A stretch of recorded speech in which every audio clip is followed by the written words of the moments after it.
Vale, pues empezamos.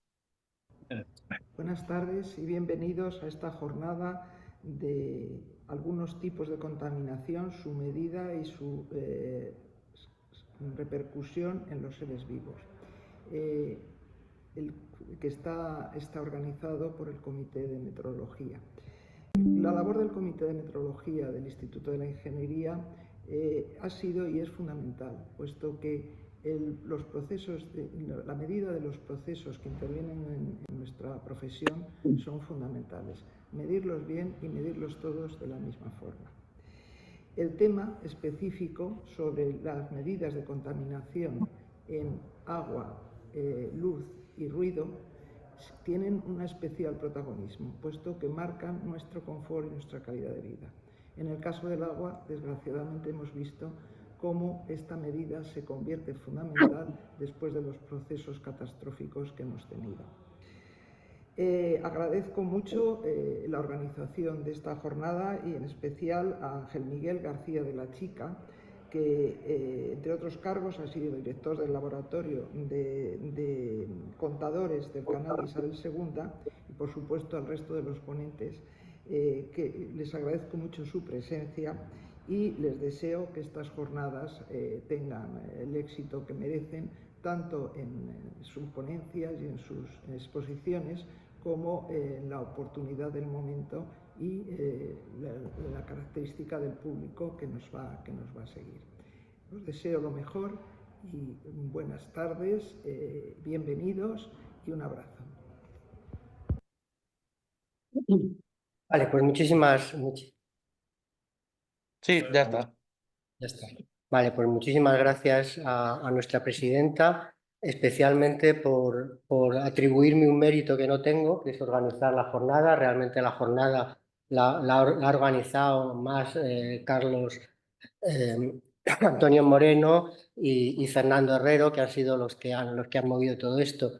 Aquí mi único mérito ha sido liar a uno de los ponentes, que es Julio Díaz, que ahora lo presentaré, y ha querido, no sé exactamente por qué, ha querido nuestro presidente, que es Antonio Moreno, delegar en mí en hacer esta presentación. Él lo hace mucho mejor que yo, pero bueno, es el presidente y no le voy a discutir.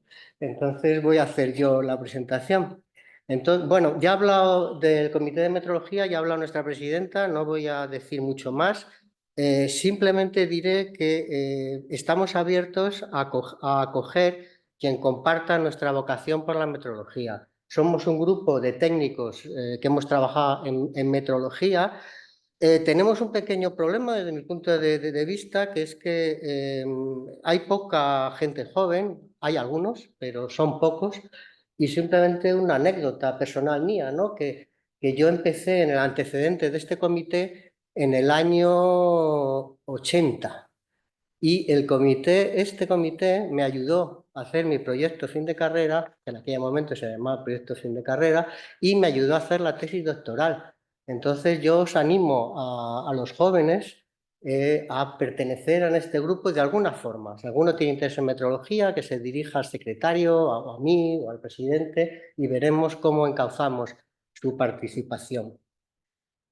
Bueno, esta jornada se marca dentro de los actos de la Semana de la Ciencia que organiza todos los años la Comunidad de Madrid. Esta es la edición 24, creo. Entonces ya llevamos 24 años organizando estos actos. O sea, son una serie de actos donde se unen universidades, centros de educación, etcétera, donde se intenta concentrar una serie de eventos que tiendan, pues eso, pues a poner la ciencia al alcance de todos. Y nosotros hemos elegido uno de estos temas, que es la contaminación. Dentro de la contaminación hemos elegido tres tipos de contaminación: la contaminación del agua, la contaminación acústica y una contaminación que no muchos de los que estáis oyendo conocéis, que es contaminación lumínica y que tiene su importancia, como nos van a explicar luego. Ayer, cuando íbamos que iba a participar en esta jornada, me preguntó un amigo, bueno, ¿qué tiene que ver la metrología con la contaminación? Y bueno, los que sabemos de meteorología pues no tenemos dudas, pero lo diré de todas formas. La contaminación es importante fijar unos parámetros, como nos van a explicar en esta jornada. Y esos parámetros es fundamental fijarlos, porque hay parámetros donde la contaminación es molesta, donde la contaminación hace daño, incluso donde la contaminación mata. Y una vez fijados los parámetros, es fundamental saberlos medir bien. No solamente con buenos aparatos de medida que estén contrastados, sino con buenos procedimientos de medida. Una anécdota que yo me sé, bueno, pues simplemente con cambiar la altura de un sensor de contaminación de aire, los datos son distintos. Son buenos en ambos casos, pero no comparables. Entonces es importante tener un buen equipo de medida que esté contrastado y especialmente un procedimiento de medida. O sea, es importante para la contaminación la metrología y por eso hacemos esta jornada. Bueno, yo he dicho que soy mucho menos brillante que Antonio, luego no voy a contar nada más y voy a pasar a presentar a la primera ponente, ¿no? Que es la doctora Noemi Merallo. Noemi Merallo es profesora actualmente en la Universidad Politécnica de Madrid y hizo su tesis en el año 2014 sobre un tema precisamente de lo que va a hablar hoy, sobre contaminación de agua, aunque era un caso muy concreto. Estamos hablando de cómo recircular agua mediante procesos de oxidación rápida, ¿no? Tiene del orden de, creo que he contado 70 o más de 70 artículos relacionados con el tema que va a contar hoy, no sé si sola o en compañía, pero no está mal, ¿no? O sea, entonces, bueno, pues nos va a tratar sobre eso, ¿no? La gestión del agua, cómo reducir la contaminación del agua, cómo reutilizar esa agua y cómo reciclar ese agua. Pues cuando quieras, ¿no? Muchas gracias por la presentación. Voy a ver si comparto pantalla y a lo mejor no tengo muy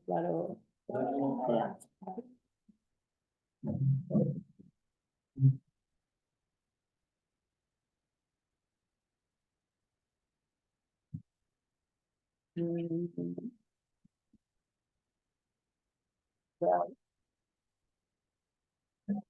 Nos hemos atascado, Jaime, perdón.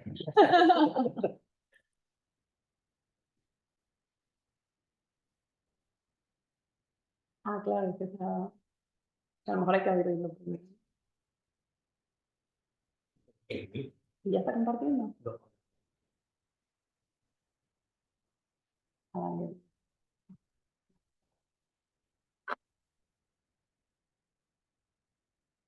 Vale, gracias.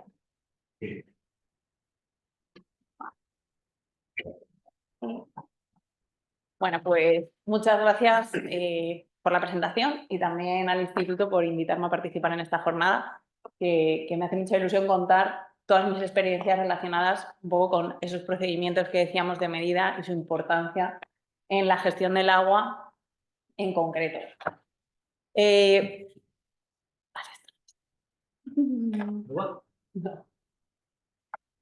Ahora, vale. Bueno, el agua nos parece imprescindible. Todos tenemos claro que la necesitamos para vivir, pero sin embargo no fue hasta el año 2010 que la Asamblea de Naciones Unidas estableció que tenía que haber un derecho humano al agua y al saneamiento. Y mencionar 5 puntos que son claves en relación con este derecho humano al agua. El primero es la disponibilidad, es decir, que la población, que los consumidores tengan acceso al agua. ¿A cuánta agua? Pues se ha establecido como una cantidad mínima 50 litros al día por persona. Y hay muchas zonas donde las personas no pueden llegar ni siquiera a esa cantidad mínima de agua. Tanto porque no hay disponibilidad de agua como porque el agua está demasiado lejos. Y aquí llegamos al punto 2, que es que el agua esté accesible. ¿Esto qué significa? Pues significa que tengamos el agua cerca y se establece como referencia, como un mínimo, que tengamos una fuente de agua al menos a 30 minutos de distancia entre que vamos a buscar ese agua y nos la traemos al punto de uso. Es verdad que nosotros estamos acostumbrados a abrir el grifo 0 minutos de distancia, pero no en todos los sitios en el mundo pues tienen esa posibilidad. El tercer punto es que sea asequible.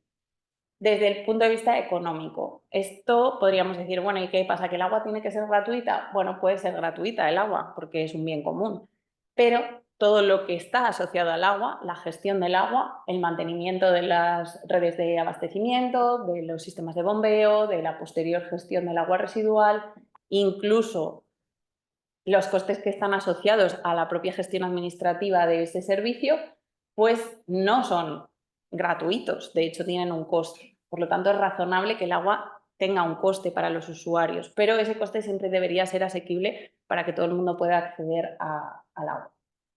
El cuarto punto es que sea aceptable en términos de olor, color y sabor. Y esto es verdad que es algo bastante subjetivo. No todas las poblaciones consideran lo mismo, el mismo agua aceptable.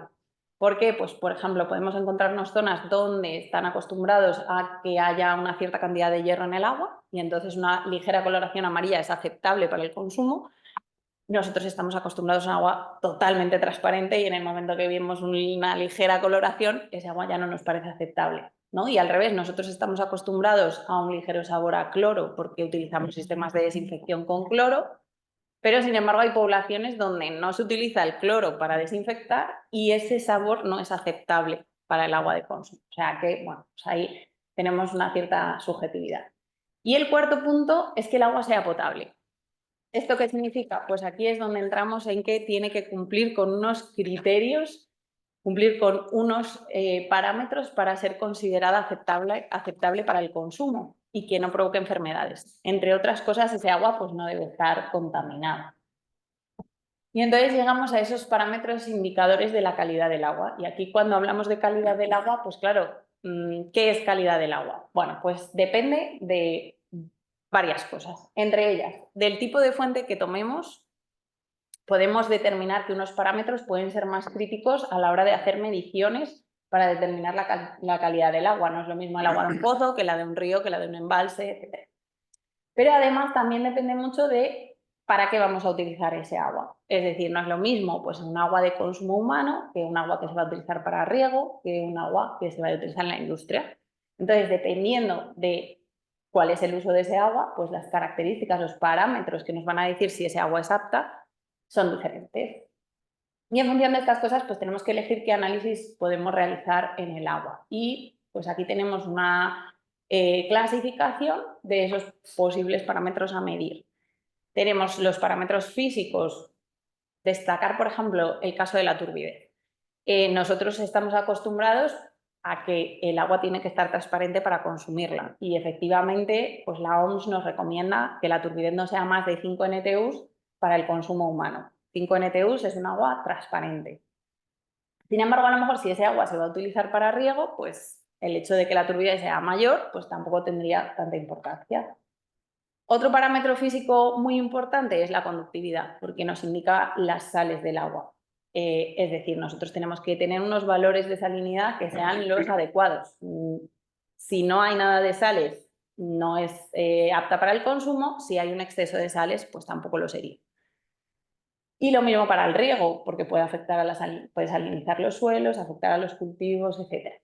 Luego tenemos los parámetros químicos, pues podemos destacar el pH porque es el parámetro químico quizá más importante o más frecuente para hacer el control de los procesos y para optimizarlos, pero también es muy importante, por ejemplo, la de QO, que nos indica la cantidad de materia orgánica que podemos tener en el agua y entonces esto nos va a ser un indicador de contaminación. Y en cuanto a los parámetros biológicos, destacar la medida de bacterias presentes en el agua. ¿Por qué? Porque nos podemos encontrar con que el agua contenga bacterias que sean potenciales patógenos o que sean patógenos que pueden causar enfermedades. Por lo tanto, en el caso del consumo humano, es muy importante asegurar que no ha habido una contaminación fecal, que es la que puede derivar en la presencia de patógenos en el agua. Claro, podríamos decir, bueno, ¿y qué hacemos? ¿Medimos todos los posibles patógenos en el agua para asegurarnos de que ese agua se puede consumir de forma segura? Pues nos volveríamos locos y tardaríamos infinito. Entonces lo que se hace es utilizar bacterias indicadoras y ahí tenemos pues la Escherichia coli, que es la que más frecuentemente y más habitualmente se ha utilizado como bacteria inhibidora. ¿Por qué? Porque Escherichia coli crece en el intestino de los animales de sangre caliente. Entonces, si hay contaminación fecal, aparece Escherichia coli en el agua. ¿Cómo hacemos esta medida? Bueno, pues la medida de presencia de microorganismos o de bacterias en el agua es un procedimiento bastante más complejo que lo que puede ser, por ejemplo, medir el pH o la conductividad, que simplemente es una sonda, es casi instantáneo. Cuando hablamos de bacterias necesitamos que éstas crezcan, que formen colonias para que podamos verlas y podamos identificar si existe esa contaminación. Entonces, bueno, pues un poco para que os hagáis una idea de cómo es el proceso de la medición de la Escherichia coli en agua, la metodología que utilizamos nosotros en el laboratorio es que cogemos de acuerdo a la normativa, por supuesto, cogemos una muestra de 100 mililitros de agua, la filtramos a través de un filtro que tiene un tamaño de poro de 0,45 micras y así conseguimos retener las bacterias en el filtro. Ese filtro lo ponemos en contacto con un medio de cultivo en una placa Petri. Las placas Petri son las que veis aquí dentro.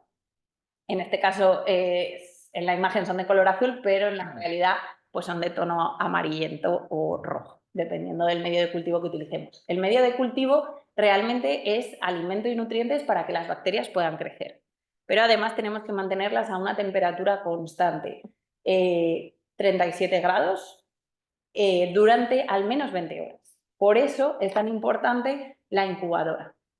En el laboratorio utilizamos incubadoras como la que vemos en la imagen de la izquierda, la comercial, donde bueno, pues está asegurado el aislamiento térmico, tiene un circuito para controlar la temperatura, utilizan un sistema de calefacción y lo que necesitamos es conectarlas a la fuente de energía. Entonces, fenomenal. ¿Qué pasa? Que medir la calidad bacteriológica del agua es muy importante para todas las poblaciones que consumen agua, que somos todos. Y no todas las poblaciones están igual de cerca de un laboratorio. Entonces, desde el Grupo de Cooperación en Sistemas de Agua y Saneamiento para el Desarrollo de la Universidad Politécnica de Madrid, pues llevamos mucho tiempo trabajando en el diseño de incubadoras que sean portátiles y que sean asequibles. Es decir, bueno, pues aquí veis en la imagen de la derecha el último diseño de incubadora que hemos realizado. Si os fijáis, es todo con materiales que podemos encontrar en cualquier parte, pues una caja de plástico, corcho para hacer el aislamiento, y las muestras se almacenan en una lata de aluminio, de las que utilizamos, pues, que tenemos para las aceitunas, por ejemplo.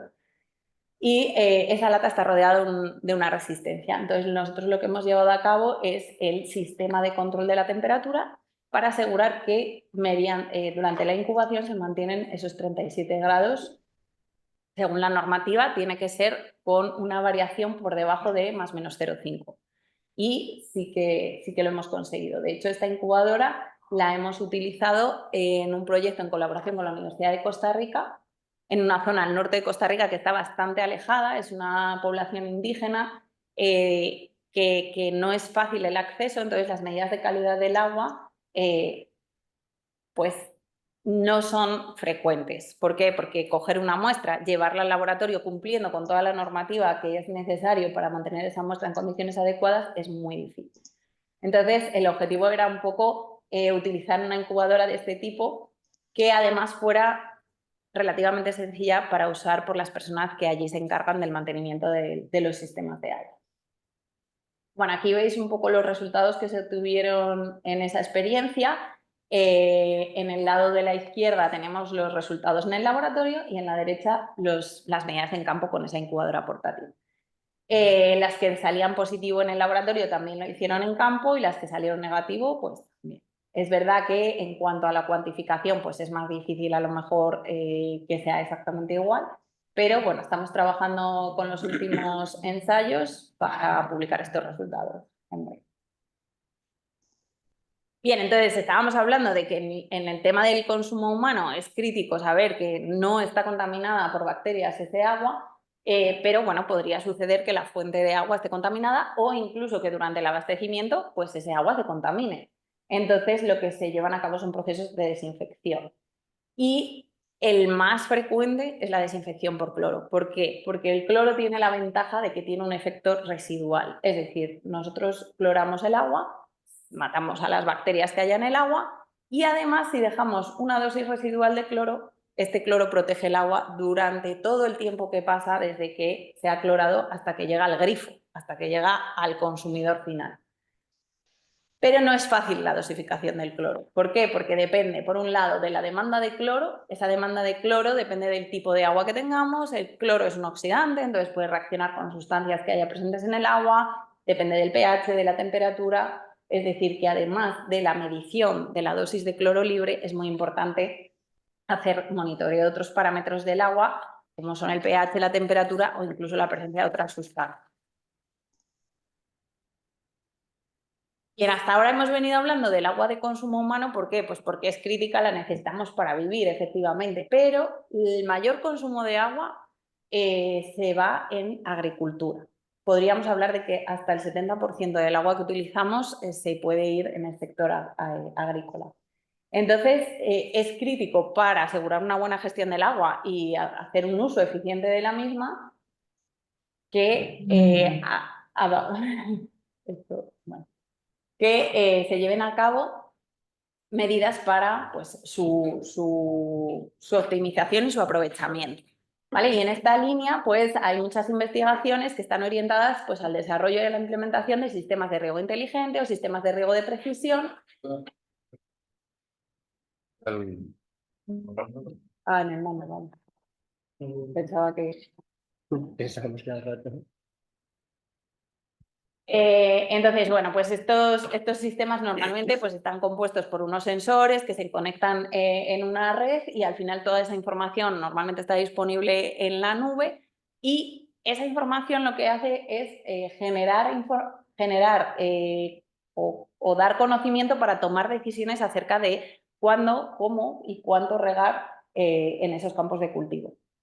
Los métodos de monitorización, además, pues pueden estar basados en sensores que se utilizan en el suelo, por ejemplo, para medir la humedad del suelo y tomar decisiones acerca del riego basadas en esa medida, pero también pueden ser medidas basadas en climatología, predicción de lluvias, vientos, etcétera, que ayuden a tomar decisiones también sobre el riego o medidas que se llevan a cabo directamente en las plantas, pues cómo están creciendo, en qué fase, qué tipo de cultivo, etc. Y el otro uso mayoritario del agua es para la industria. Entonces, en la industria, pues normalmente, bueno, yo reto siempre a mis alumnos a que me digan que industria no utiliza agua, ¿no? Porque en casi todas, vamos, todas van a necesitar el agua, ya sea para limpieza simplemente o para agua de proceso, para transporte de sustancias, para refrigeración. Entonces, ¿qué pasa? Pues que igual que sucede con el agua para el sector agrícola, pues es primordial tener una buena gestión del agua para hacer un uso eficiente de la misma. Entonces, en esta pirámide lo que tenemos es un poco, pues, cómo ir de etapa en etapa para conseguir la máxima eficiencia en el uso del agua. Desde la conservación, es decir, pues no utilizar agua que no sea necesaria, como pues utilizando procesos y operaciones que sean más eficientes en el uso del agua. Para eso están las mejores técnicas disponibles, que son las mejores técnicas disponibles se recogen en los documentos BREF que elabora la Unión Europea y por sectores hacen propuestas sobre cuáles serían las mejores tecnologías en cuanto a menores impactos ambientales, mejor uso del agua, de la energía, etc. Además de utilizar el control de procesos para ser más eficientes en esas operaciones.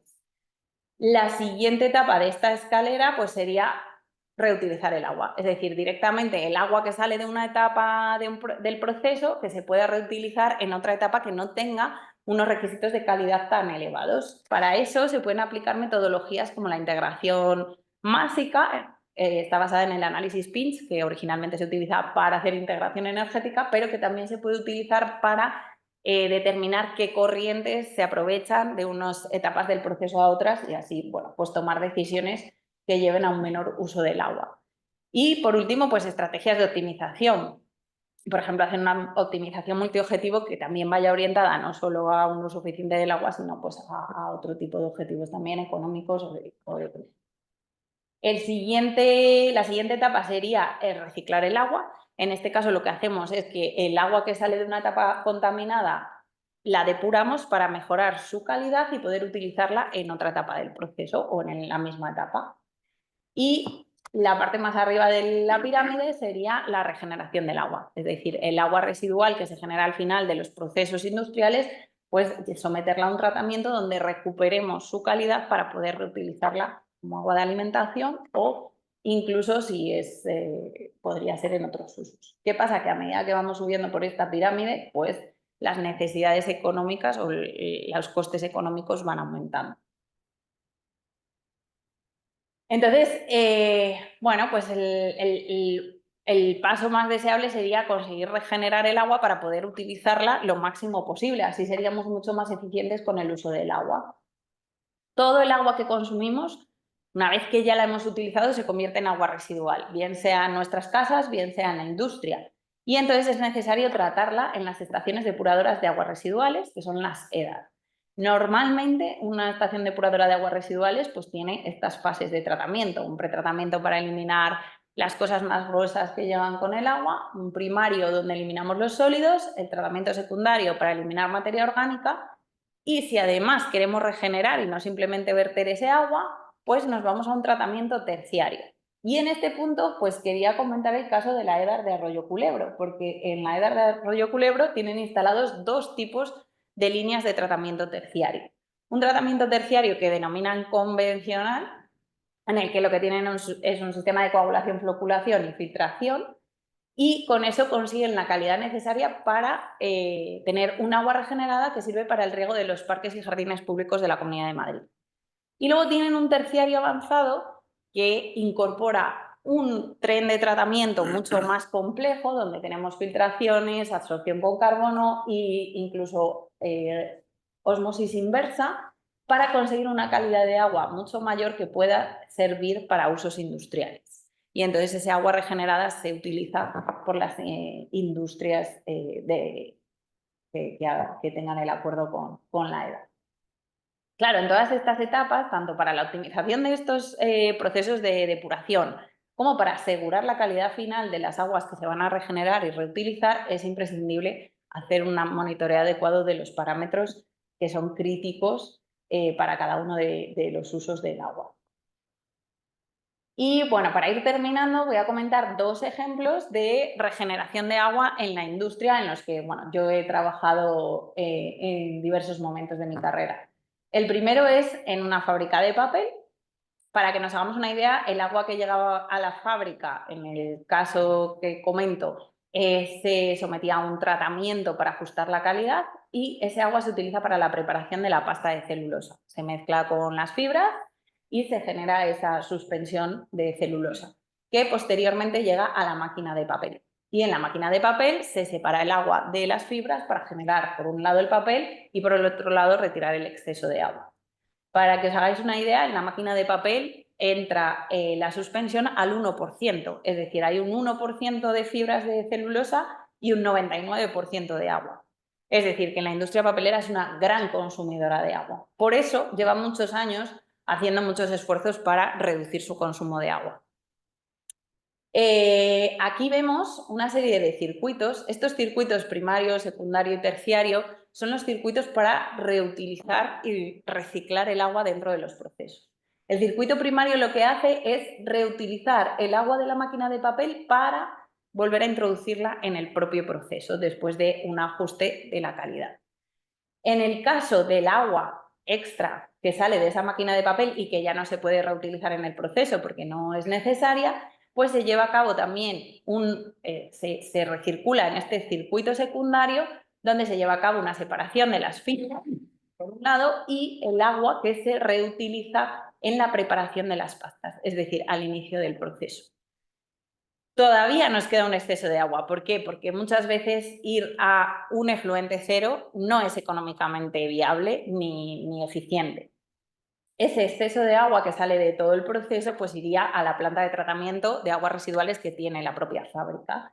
Y el efluente final, bueno, pues en este caso en concreto se mandaba a una estación depuradora de aguas residuales urbanas después de haber pasado por la planta de tratamiento para ajustar la calidad de dicha agua. En este caso lo que se intentó fue que además de la recirculación del primario y del secundario, pues poder regenerar el efluente que salía de la planta de tratamiento para volver a utilizarlo como agua al inicio del proceso, como agua de alimentación.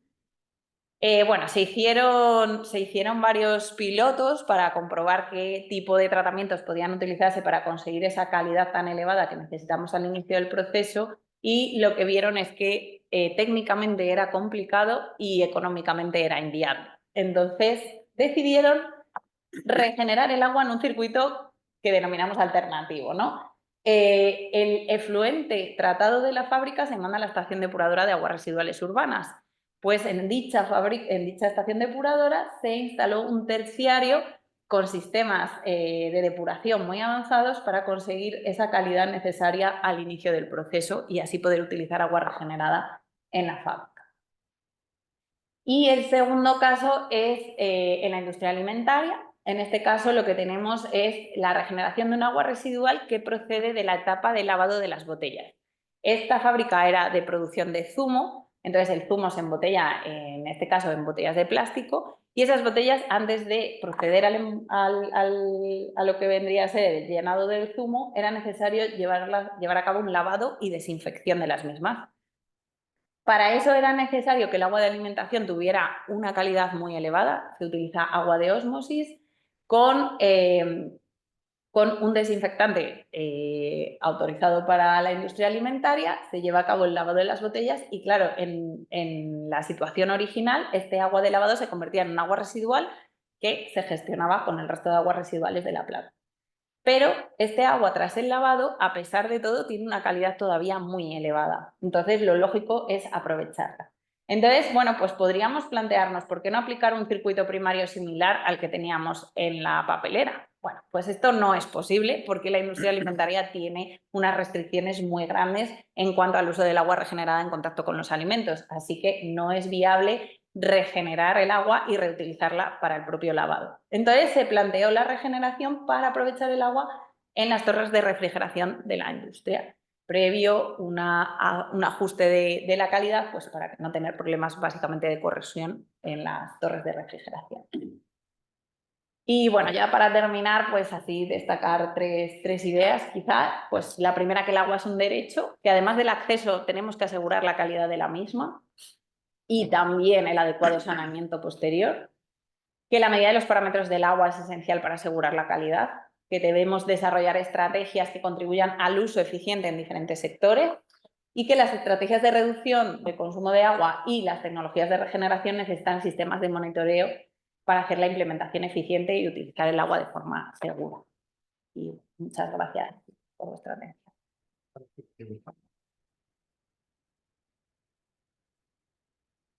Muchas gracias, Noemi. Además, veo que has hecho auténticamente un esfuerzo por ajustarte a los 20 minutos. Es verdad.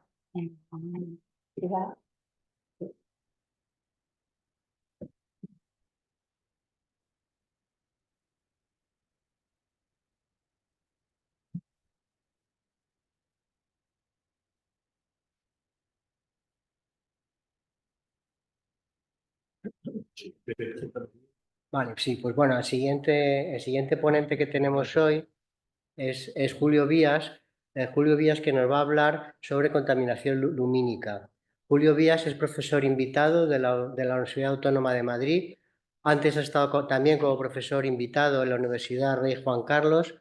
Es un conocido ambientalista. Ha escrito 3 libros sobre el Parque de Guadarrama y, en mi opinión, esto no me lo ha dicho él, lo digo yo, ha sido uno de los impulsores de que el Parque de Guadarrama sea actualmente parque natural, ¿no? Que eso creo que ha sido un hito muy importante en nuestra sierra. Ha recibido distintos premios, ha participado en distintas jornadas sobre difusión. Últimamente, en los últimos años, ha trabajado mucho en lo que es contaminación lumínica, ¿no? Le ha dado una importancia que yo no conocía antes de que él me convenciera, que realmente la contaminación lumínica es una forma más de contaminación y no es despreciable. Pero bueno, para acabar voy a decir una cosa un poco personal, ¿no? Yo he tenido la suerte de que él me haya enseñado amar la naturaleza y además desde la propia naturaleza y con la naturaleza, no desde despacho, no desde ideas, no. Desde casi la infancia. Eso ha sido otra suerte más. Venga, Julio, muchas gracias, cuando quieras. A ti, Ángel, al instituto por invitarme. Y bueno, pues efectivamente voy a hablar, ahora cuando me pasen el ratón, voy a hablar de uno de los tipos de contaminación lumínica menos conocidos o menos valorados, que menos concienciación tienen, porque la sociedad civil no lo ve como un contaminante. Y la luz, asociamos la iluminación, cuanto más intensa, a calidad de vida. De hecho, los países que más contaminan son los países más ricos. Y bueno, pues vamos a hablar... espérate. Se mueve aquí, ¿no? Con el ratón. ¿Qué le dabas a la rueda? Bueno, al botón. Funcionó. Bueno, como digo, no hay mucha conciencia de que la contaminación lumínica sea un contaminante, pero es un contaminante y además que muy grave. Quiero decir que también pone en nuestras vidas, se está estudiando esto, nuestras vidas en riesgo, ¿no? Bueno, pues tiene, pues quizá lo que la gente es menos consciente es de los efectos negativos en la salud humana. Es conocido pues la alteración de la luz blanca. Esto está en los medios de comunicación todos los días, la luz de las pantallas, que alteran el ciclo circadiano del ser humano, pues como forma de trastornos del sueño, ¿no? Pero también tiene influencias en distintos tipos de cáncer, que es un tipo de, vamos, una afección que se está estudiando y, bueno, pues está asociada a la reducción a un déficit de segregación de una hormona, que es la melatonina, que la melatonina, pues, se elimina con la luz blanca y eso provoca pues, tipos de cáncer como es el cáncer de próstata o el cáncer de mama, entre otros, ¿no? Pero bueno, tiene también un conocidísimo, no conocidísimo tampoco porque se está estudiando, pero vamos, se sabe que tiene una alteración del comportamiento de la vida silvestre y de los ecosistemas en general. Por ejemplo, los insectos. Ya sabemos que la reducción de los insectos en el mundo de distintas es brutal. No somos conscientes y una de estas causas son los pesticidas, por supuesto, pero también la contaminación lumínica, ¿no? Tiene un impacto negativo en el patrimonio cultural, como son los paisajes y los cielos nocturnos, que están totalmente asociados a nuestra cultura, a todas las culturas, porque todo el hombre desde sus orígenes ha contemplado el cielo y eso ha creado pues hasta sentimientos religiosos, ¿no? Y luego también es un obstáculo creciente para las observaciones astronómicas y la investigación científica. Invertimos millones y millones de euros en observatorios como el del Calar Alto o el de Sierra Nevada y luego esas enormes inversiones en telescopios que son carísimos se ven amenazados por una contaminación lumínica creciente. Un desperdicio, un despilfarro energético inasumible. No hay cifras fiables, pero se estima que solo en España la sobreiluminación nos cuesta al año pues, unos 700 millones de euros. Y luego, pues también efectos negativos en la seguridad pública, que esto es una cosa que choca, porque asociamos que una calle oscura es insegura. Está estudiado por criminalistas que no es así, pero en cambio un exceso de contaminación lumínica puede tener una influencia nociva o en detrimento de la seguridad pública, forma de deslumbramiento, sobre todo la movilidad vial en las autovías, el tráfico aéreo y marítimo. Bueno, pues son, como digo, afecciones que son conocidas, se están investigando alguna, pero nosotros nos vamos a centrar, luego voy a hablar ya de cuestiones de metrología y de cuestiones digamos, más técnicas. Yo no soy un técnico y me da un poco de apuro hablar de ingenieros, pero bueno, lo vamos a hacerlo. Vamos a hablar de espacios naturales protegidos, que es un poco el tema que nos ocupa hoy. La Comunidad de Madrid es una comunidad, es decir, una región que tiene ya supera un 50% de la superficie bajo distintas figuras de protección. Os he traído este gráfico, que luego lo estudiaré si queréis, pero bueno, tenemos todo tipo de espacios naturales protegidos desde ámbito estatal, vamos, desde ámbito que ya antes era estatal, pero bueno, que se siguen declarando por parte de iniciativa del Estado, como es el Parque Nacional de la Sierra de Guadarrama, y luego una serie de espacios de parques, pues desde el ámbito regional, como son el Parque Regional de la Cuenca Alta del Manzanares, el Parque Regional del Curso Medio del Río Guadarrama, el Parque Regional del Sureste, pequeñas figuras de protección en forma de sitios naturales de interés nacional, que son figuras de protección muy antiguas, como es el Hayedo de Montejo, la Laguna de San Juan y luego reservas como el Mar de Ontígola. Esto desde un punto de vista, digamos, de la administración central y autonómica,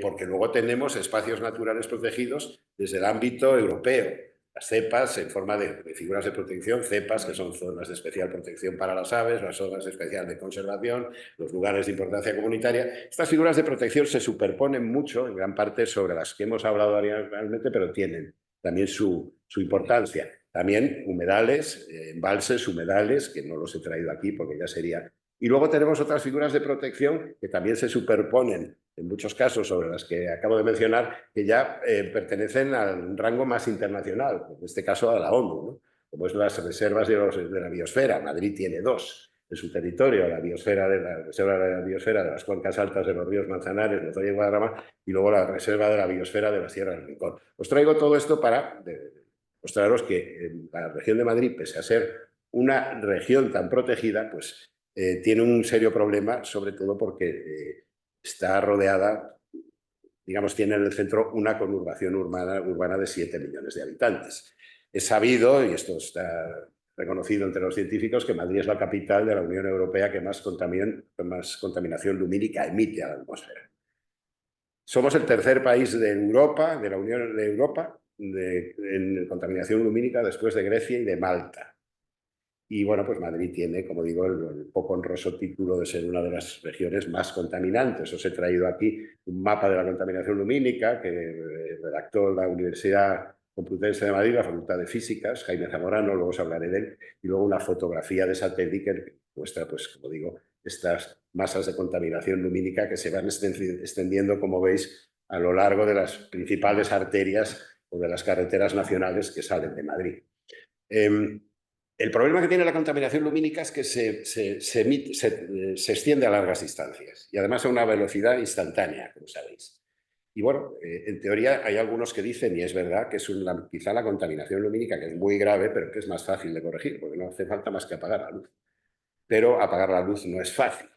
El halo de contaminación lumínica de Madrid se contempla clarísimamente desde la frontera con Francia, desde el Pirineo.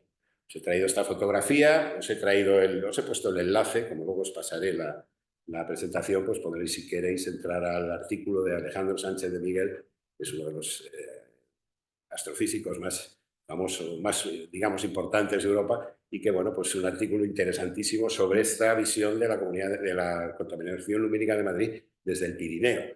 Pero no hay más que acercarte un poquito para ver, digamos, el mejor mirador para contemplar la contaminación lumínica de la región de Madrid es la Sierra de Guadarrama. Es esta visión bueno, pues la Nacional 6, como llega hasta el piedemonte de la sierra, contemplado desde la cumbre de Cabezalija. Pero esta misma vista pues es exactamente lo mismo, desde la misma cumbre, pues la contaminación lumínica que se extiende a lo largo de todo el piedemonte en una zona que está digamos, protegida por distintas figuras de protección. Hasta se ve, ya ha dejado de existir, la contaminación lumínica de la bola del mundo, las antenas de televisión, que esa ya se quitó. La fotografía es antigua. El baremo que tienen las ciudades o las regiones para un baremo, digamos, estimativo, no es algo de metrología.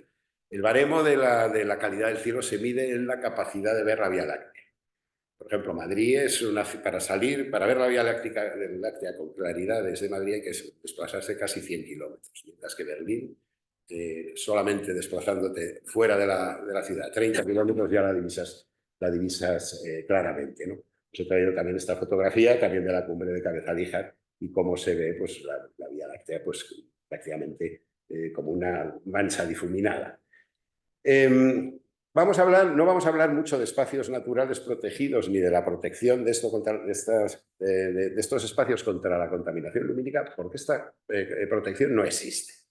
Es decir, no hay una regulación ni una normativa autonómica que proteja no solo los espacios naturales protegidos, sino toda la región de la contaminación lumínica. Podemos comprender que el espacio natural protegido más afectado por la contaminación lumínica es el Pardo, el Monte del Pardo. Está a las mismas puertas de la ciudad. Son 16.000 hectáreas de monte y que está rodeado pues, por una serie de aglomeraciones urbanas que prácticamente impiden que se haga de noche en el Monte del Pardo.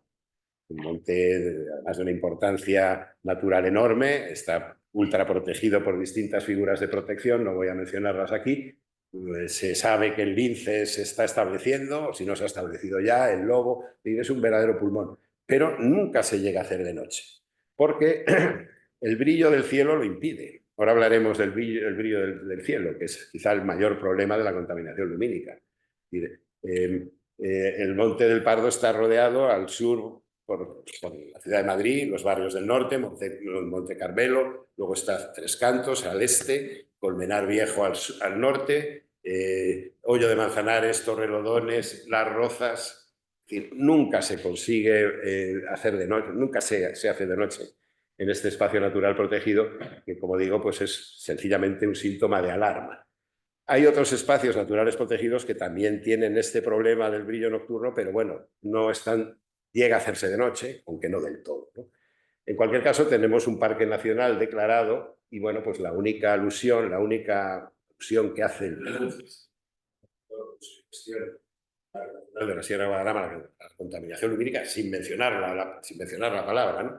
Se consideran incompatibles las siguientes actividades: la emisión de destellos luminosos mediante cualquier medio, salvo en el caso de emergencia o seguridad, salvamento de la persona. Además, está prohibida la utilización de luminarias portátiles de flujo luminoso superior a los 200 lúmenes. Bueno, toda esta normativa, primero, la normativa es insuficiente porque el principal problema de la contaminación lumínica en el Parque Nacional de la Sierra de Guadarrama viene de fuera, mientras que el PRU solo puede regular la parte protegida. Y luego, además, esta normativa se incumple porque hay un sinfín de pruebas deportivas, de carreras de montaña, de actividades nocturnas, que prácticamente lo que hacen es aumentarla más. Es una contaminación lumínica que no viene de fuera, es interna, mucho más, digamos, puntual, pero como veis, por ejemplo, una carrera de montaña, una vista de una carrera de montaña con una cámara fija, una cámara abierta, fijaros la línea de luces que hacen 400 corredores con frontales. Es decir, no se permite que la fauna prácticamente tenga un momento de paz. El turismo, que es, digamos, nuestro principal medio de vida en el país donde vivimos, y creo que ya alcanza un 15% del PRUC nacional, pues es un todopoderoso, nadie va a ir contra el turismo. Y bueno, pues ya se sabe que la proliferación de actividades nocturnas en el Parque Nacional de la Sierra de Guadarrama está teniendo, como digo, una grave afección. No tengo más que mencionar pues este artículo: las marchas nocturnas al Parque del Guadarrama se duplican en 2 años. Todo esto prácticamente tampoco está regulado. Ahora voy a hablar un poco, digamos, de las iniciativas que hemos tenido con un grupo de compañeros, en general, que saben mucho más que yo de esto. Yo lo que pasa es que, bueno, hace unos años pues acepté la oferta que me hicieron, el ofrecimiento de ser concejal en un pueblo de la Sierra, Miraflores de la Sierra, y bueno, pues acepté, luego me arrepentí mucho, pero acepté precisamente pues para hacer este tipo de iniciativas que si no se hacían, es decir, que tenía muchas ganas de hacerlas, ¿no? Organizamos desde el Ayuntamiento de Miraflores de la Sierra en el año 2016 las jornadas de contaminación lumínica de la Sierra de Guadarrama, que tuvieron cuatro sesiones o se organizaron 4 veces en distintos pueblos hasta que llegó la pandemia y se las suspendimos y no la hemos vuelto a retomar. Quizá el éxito de estas jornadas, que bueno, pues lo que hicieron fue reunir a los expertos más importantes del país y alguno internacional, fue, como por ejemplo Jaime Zamorano, hemos hablado de metrología, él es un experto metrólogo, de hecho ha implementado algunos fotómetros de nueva planta que se utilizan muchísimo. Jaime Zamorano es catedrático, o era catedrático, ahora está jubilado, de la Facultad de Físicas la Complutense y ha recibido premios internacionales. Es sin duda uno de los astrofísicos más destacados de Europa, ¿no? Tuvimos el orgullo y la suerte de tenerlo en estas jornadas y gracias a él y a otros técnicos más relacionados, pues pudimos en las terceras jornadas sobre contaminación lumínica en el Hoyo de Manzanares, conseguimos reunir a los representantes de la Asamblea de Madrid, de los partidos de la Asamblea de Madrid, para que asumieran y para que la región de Madrid suscribiera la Declaración de La Palma para la protección de los cielos nocturnos. Es un brindis al sol, es decir, la Declaración de La Palma o la Carta Starlight, como también se llama, pues es una especie de compromiso promovido por la UNESCO, pues para que las regiones o para que los gobiernos o para que las entidades locales, digamos, se comprometan en mantener o conservar este patrimonio tan común, tan importante como es los cielos nocturnos, ¿no? Conseguimos que la Asamblea de Madrid, como digo, lo suscribiera y bueno, pues nos envalentonamos un poquito con el éxito y creamos esta asociación, esta plataforma que es la iluminación nocturna respetuosa para la Comunidad de Madrid, que lo único que persigue es, digamos, que la región de Madrid, que la Comunidad de Madrid se dote de una normativa específica contra la contaminación lumínica que ya tienen otras 6 comunidades autónomas, como es Extremadura, como es Cataluña, como es Galicia. Nos empezamos a reunir en la Escuela de Montes con destacadas asociaciones conservacionistas, con organismos y organizaciones de astronomía y bueno, pues al final, como digo, lo que perseguimos en esta figura en nuestra página web, pues lo que pedimos es limitar la emisión de luz mal orientada, ahora hablaremos de ello, limitar el uso de iluminación externa excesivamente brillante, que es fácil de comprender, usar la mínima intensidad de iluminación, ahora lo veremos, y bueno, pues ¿para qué queremos una normativa autonómica? Pues para ponernos a nivel europeo, sobre todo. Y tenéis los puntos, no los voy a repetir, porque sería alargarnos en el tiempo y no tenemos mucho, como digo. Digamos, una de las cosas que perseguimos es que la Comunidad de Madrid se dote de una legislación específica contra la contaminación lumínica y luego cambiar la normativa estatal, que no existe, porque no hay una normativa específica estatal contra la contaminación lumínica, sino que hay un Real Decreto, bueno, un Real Decreto tiene un nombre un poco largo, el Real Decreto para las instrucciones técnicas de eficiencia energética y alumbrado exterior. Un nombre mucho más largo que este cosa. Y es un Real Decreto que realmente ha quedado obsoleto porque es del año 2008, aunque ahora se ha actualizado un poquito, pero la comunidad científica que hemos tenido, yo no soy científico, pero sí me muevo entre científicos, nos hemos reunido en el Ministerio para hacer nuestras sugerencias, que algunas han sido tenidas en cuenta y otras no. En cualquier caso, sigue siendo una iniciativa totalmente insuficiente porque ya digo que se hizo en el año 2008 cuando todavía los LEDs no habían entrado en juego, la iluminación LED, que como sabéis. Hemos tenido muchas iniciativas, pero bueno, una más reciente quizá es unas jornadas de astronomía en Praia del Rincón, que conseguimos que los pueblos apagaran las luces para que vieran la diferencia entre... Es decir, la Sierra del Rincón es un lugar muy apartado de la ciudad, pero tiene bastante contaminación lumínica, digo, procedente de la ciudad de Madrid, incluso de Guadalajara, ¿no? Bueno, estoy acabando. Hay muy poca conciencia en las administraciones y en la sociedad civil sobre estas afecciones a las que me he referido que tiene la contaminación lumínica sobre todos estos valores que tenemos, ¿no? Y la prueba de que hay muy poca conciencia, y esto además está muy en los medios de comunicación, pues es el ayuntamiento, la iniciativa que ha tenido el Ayuntamiento de Madrid en contra de toda la comunidad científica, que ha hecho incluso campañas de firmas para que esto no se haga, que es iluminar parte del tramo renaturalizado del río Manzanares. El río Manzanares, como sabéis, era una especie de cloaca llena de compuertas. Se quitaron esas compuertas, el río empezó a formar un nuevo curso naturalizado con islas donde empezaron a aparecer de forma increíble pues un montón de especies que habían desaparecido, tanto de aves como de ictofauna, es decir, el barbo, galápagos leprosos. Todo esto se pone en riesgo cuando tú metes una iluminación, digamos, para favorecer el turismo, sin tener en cuenta, como digo, estas afecciones. Otras iniciativas que afortunadamente hemos conseguido parar, pues por campañas en las redes sociales o campañas de prensa también, artículos en periódicos, pues es, por ejemplo, la iluminación del Real Jardín Botánico de Madrid hasta el año pasado. Como sabéis, el Real Jardín Botánico de Madrid, además de ser un jardín histórico, y además un organismo científico, es un reducto científico creado en tiempos de Carlos III, pues es una reserva dentro de la zona más céntrica de la ciudad y más contaminada lumínicamente, pues un reservorio de biodiversidad. Por eso las iluminaciones estas que hacían, a las que acudían para ver iluminación nocturna, que además al principio empezó siendo navideña, pero luego se alargó 4 meses, pues al final la campaña que hubo de muchas asociaciones se ha eliminado, digamos, este juego de luces.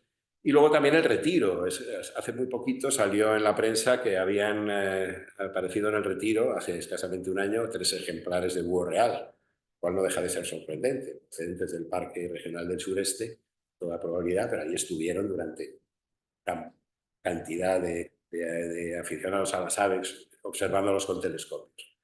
El retiro es un maremán de contaminación lumínica.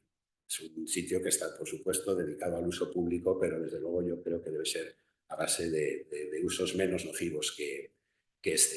Y ya vamos a hablar un poquito de cómo iluminar bien, porque lo que se pide no es nada complicado. Antes os he explicado que la contaminación lumínica es muy sencilla de eliminar, que es apagar la luz. Acabas con el problema. A diferencia de otras contaminaciones que requieren procesos larguísimos de limpieza, de depuración. La contaminación lumínica es muy fácil, que es apagar la luz o, en su defecto, iluminar bien. Entonces, para iluminar bien hay 4 factores básicos. Uno, el espectro, el color de la luz, la temperatura de color. El otro, el tiempo. También es fácil comprender que cuanto más tiempo iluminemos, más impacto tiene la luz. La intensidad de la luz, se mide en lúmenes, y luego el espacio a iluminar. Jugando con estos 4 factores se puede iluminar bien. Y esto además se acaba de publicar un libro que le traigo aquí, que es el que he empleado para poner publicado por 4 científicos y presentado en el CSIC, que es un compendio muy útil y además muy divulgativo de cómo se deben hacer las cosas y además de los peligros a los que nos exponemos, ¿no? Bueno, como digo, pues son 4 factores a iluminar. La temperatura de color, ¿por qué es importante? Bueno, perdón, me he ido para atrás. Aquí está. La temperatura de color, como sabéis, yo no soy físico, pero bueno, la luz tiene un espectro y ese espectro juega con una serie de colores del arco iris. Sabemos que cuanto más la temperatura de color se mide en grados Kelvin, cuanto más baja es la temperatura de color, más baja es, más ámbares o más cálida es la luz, ¿no? Entonces tenemos temperaturas de color pues desde los 4000 Kelvin, que hay farolas o luminarias que se han estado utilizando. Una de las ventajas que ha tenido esta, digamos, presión para... ¿Cómo voy de tiempo, Ángel? ¿Bien? Bueno, todavía tengo. Estoy acabando.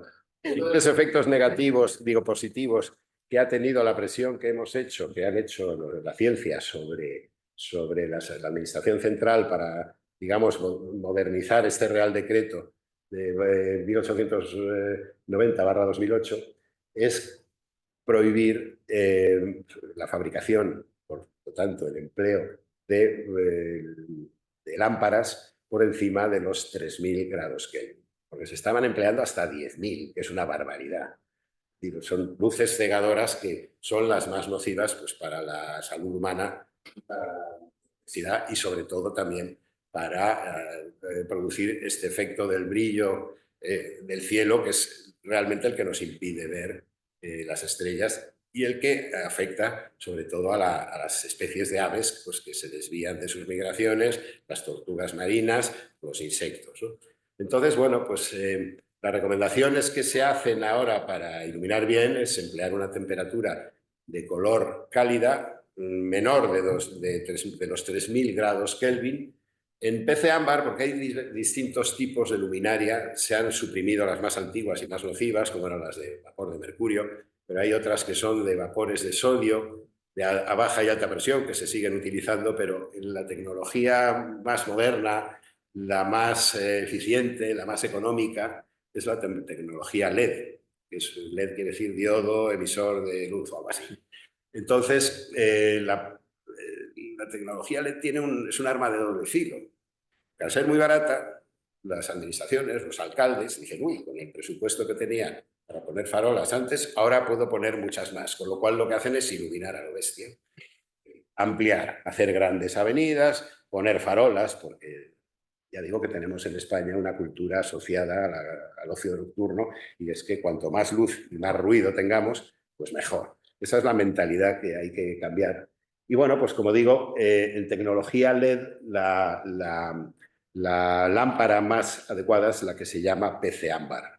PC ámbar es la que recomiendan para espacios naturales protegidos. En Miraflores de la Sierra cambiamos un montón, del orden de 600 luminarias, y en la zona más pegada al parque pusimos PC ámbar, que es una luz cálida que a mucha gente no le gusta porque dice que es como de autovía, pero es una luz que no captan, por ejemplo, ni las luciérnagas ni las aves nocturnas, y los insectos no les alteran. El gran problema de las luces blancas es que atrae a los insectos, y esos insectos que se quedan atrapados en estas luminarias pues olvidan sus labores de polinización, incluso de reproducción, ¿no?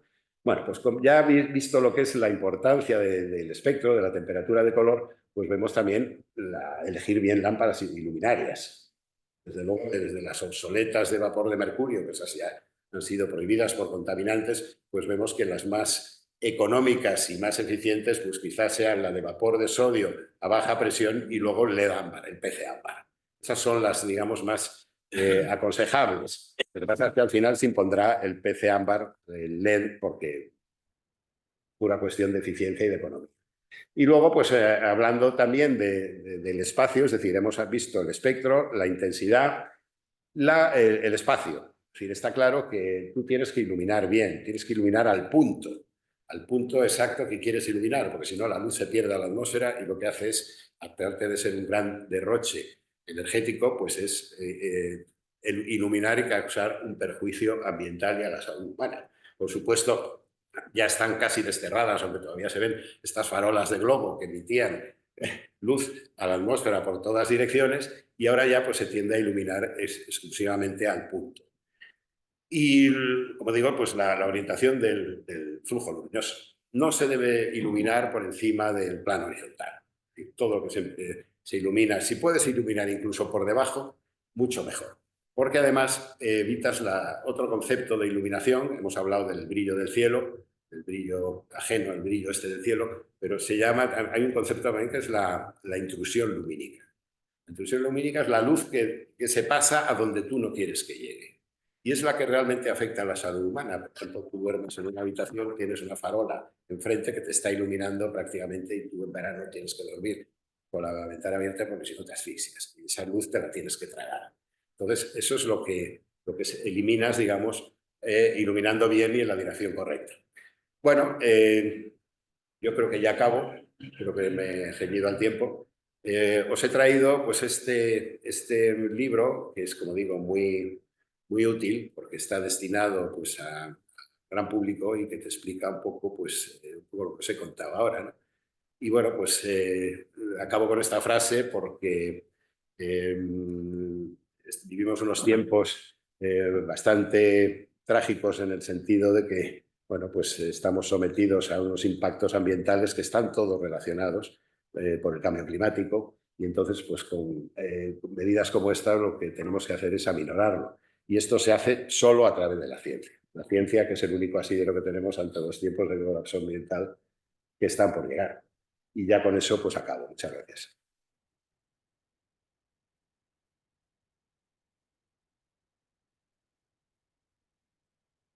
Muchas gracias, Julio. ¿Me he ceñido al tiempo? Sí, bueno. Sí. Más o menos. Pues muchas gracias, Julio. Creo que has conseguido dejarnos preocupados a todos, ¿no? Luego te tendremos que hacer alguna pregunta, ¿no?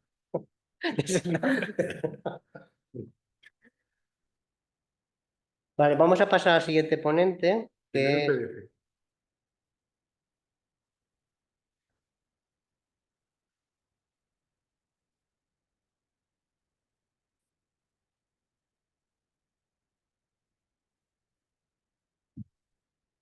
Bien, ya la presentación, sí.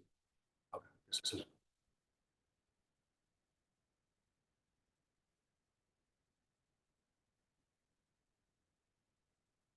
Vale, pues vamos a pasar al siguiente ponente, como decía, que es Miguel Ángel Vaquero. Miguel Ángel Vaquero es ingeniero de telecomunicación por la Universidad Politécnica de Madrid, es director de la ingeniería DITEC Ingenieros y los que no sepan quién es DITEC Ingenieros, les comentaré que bueno, pues es una ingeniería dedicada a implantación de tecnologías pues, para mejorar la calidad de vida, ¿no? de las personas, de los comercios, etcétera. Miguel Ángel tiene una gran experiencia en el diseño de sistemas de comunicación, de sistemas acústicos, de sistemas de seguridad, etcétera. Tiene un premio al mejor proyecto para edificios existentes que le dio los compañeros, ¿sí? El Colegio Oficial de Telecomunicaciones. Y entre sus más de 50 proyectos que yo he visto en los que ha participado, pues haciendo el proyecto o dirigiendo la obra, etcétera, voy a destacar alguno, que es el de Santiago Bernabéu. Está haciendo lo que es el proyecto de remodelación de Santiago Bernabéu en la parte que se refiere al tema de acústico, ¿no? Al tema de acústico, sonido, Todas las instalaciones que llaman, se llaman instalación. el sector de instalaciones especiales, que va desde las señales de las unidades de radio y televisión, que va por trías y fibra óptica, hasta el sonido, los palcos, el control de accesos, las cámaras de circuito cerrado de televisión, toda la red de fibra óptica, los paneles de información variable, los marcadores, los displays, lo que es audio, vídeo y control. O sea, todo ese lío. También ha realizado un proyecto parecido para el Wanda Metropolitano, o sea, los que no sé, aquí hay gente de fuera que está viendo, pues es el Atlético de Madrid, ¿no? El Real Madrid y el Atleti. Y también para el Nuca, que eso se lo tendremos que perdonar, ha presentado una propuesta para hacer un proyecto parecido para el Nuca. O sea, es un gran experto en todos los que son temas de contaminación y nos va a hablar de eso. Bueno, soy más bien en instalaciones. El tema de contaminación acústica, hay gente que sabe más que yo en el sentido de hacer mapas de ruido de aeropuertos y más. Yo lo que hago son proyectos de instalaciones y lo que sí me di cuenta de cómo está la tecnología igual muy enfocado también a lo que es la iluminación. Pues, por ejemplo, pues si quieres sonorizar un estadio bien, pues es fundamental dirigir el sonido a la zona de audiencia, no enviarlo a que estorben a los vecinos, porque a la vez tienes que buscar que te escuchen cuando estás en un estadio. Hay un nivel de ruido muy alto, o sea, muy alto, y la única forma de superar es que se entiendan los mensajes. Digamos, hay una ley que dices 15 decibelios por encima del ruido, porque si el ruido es de 90 decibelios, pues no te puedes ir tampoco muy alto, porque dejas la personal. Entonces, A la prensa existe. pues, digamos que aquí el concepto de ruido es un poco subjetivo en función de quién lo está escuchando y de cómo lo estás, digamos, disfrutando. Si estás en el estadio, por ejemplo, quieres disfrutar, quieres el gol, sentirlo fuerte, ¡oh! Y temblar todo el estadio, pero si eres vecino, pues hay un espectáculo de música y quieres dormir, es distinto. Entonces, todo esto, la verdad es que está tampoco a nivel legislativo, está bastante, digamos, así entre pinzas, pero sí, hay muchísima legislación, muchas formas de medir. Digamos que también toda la tecnología con el tiempo ha ayudado a buscar soluciones muy buenas que permiten, en el caso del sonido, bueno, permite dirigir bastante el sonido a la zona de audiencia. Son las tecnologías, la INA-RAI, y además lo puedes controlar con la frecuencia, porque todo está dependiente de la frecuencia. Y entonces quería por eso ver que el ruido afecta sobre todo a entendernos. Si estamos en un restaurante y no está, si hay un nivel alto de ruido, tienes que chillar, y además chillas más cuanto más ruido de platos y de tal, cuando no tienes una confortabilidad acústica. Entonces, el tema este es bastante, digamos, peliagudo porque afecta a la salud. Puedes salir con dolor de cabeza de una comida. Afecta al sueño, afecta a los seres humanos y a todos los seres vivos. El tema del ruido es algo que afecta bastante a todo lo que se mueve. Entonces, hay una parte que quería hacer de introducción antes de que es, digamos, María no es compañero del colegio y hemos estado trabajando simplemente para hacer una introducción y luego meternos con la presentación así. Es algo que es una norma europea que es que por el ruido se afecta bastante, que es yo estoy en un sitio y quiero entender el mensaje para evacuar, ya sea en un aeropuerto, ya sea en un hospital, ya sea en un centro comercial, y debo entender ese mensaje para que de verdad poderme ir a no coger el ascensor, sino irme a... Entonces, esto a nivel europeo, hay una euronorma que es la N54, perfecto, bueno, pues digamos, está prevista para poder salvar vidas humanas y que tú cuando estás en un sitio, pues el poder, que no pasa esto, no pasa de página. Creo que no está en forma de presentación. Es verdad que estos son... Bueno, el caso es verdad, esta es un PDF, no está como presentación. No he traído el PowerPoint. Entonces, esto está, digamos, en el código técnico de edificaciones, de obligado cumplimiento, pero en lo que es el de concurrencia está integrado con los sistemas de incendios para que, si estás en un sitio, pues puedas evacuar. Ya sea un estadio de fútbol, un campo de fútbol, ferrocarriles, hospitales, etc. Un IFEMA, un centro comercial, etc. Bueno, esto, digamos, a nivel de incendios, a nivel de tecnología y cómo calcularlo, cómo medirlo, está muy bien legislado, en el sentido de que tú puedes hacer los cálculos previos de cómo poner los altavoces, por ejemplo, en una estación de ferrocarril, y eso hay un parámetro que es el STI, que es la medida de los mapas de intensidad de la palabra.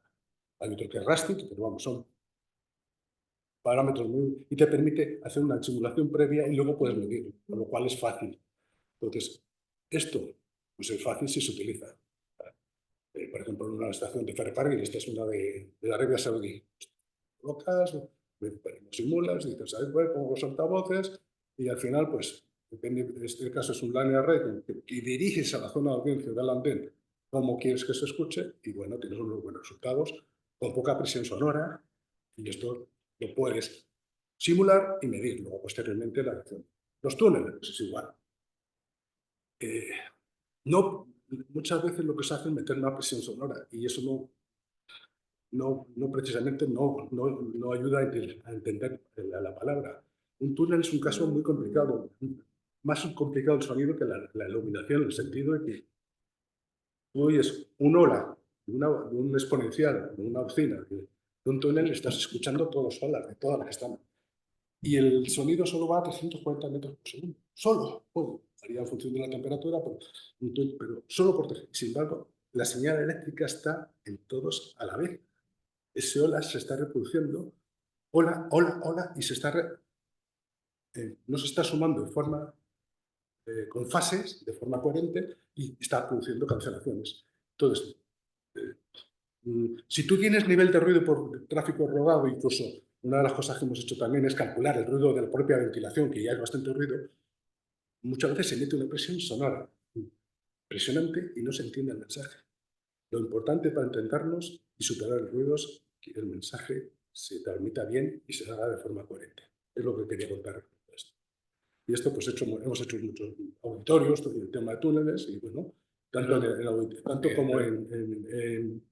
en el estadio como ahora, pues eso es fundamental, dirigir muy bien, digamos, el sonido y que se sume de forma coherente. Como ahora también hay DSP, permite sumar de forma coherente la señal de tal forma que el ola de una bocina o de un exponencial se sume de forma coherente metiendo un duplicado.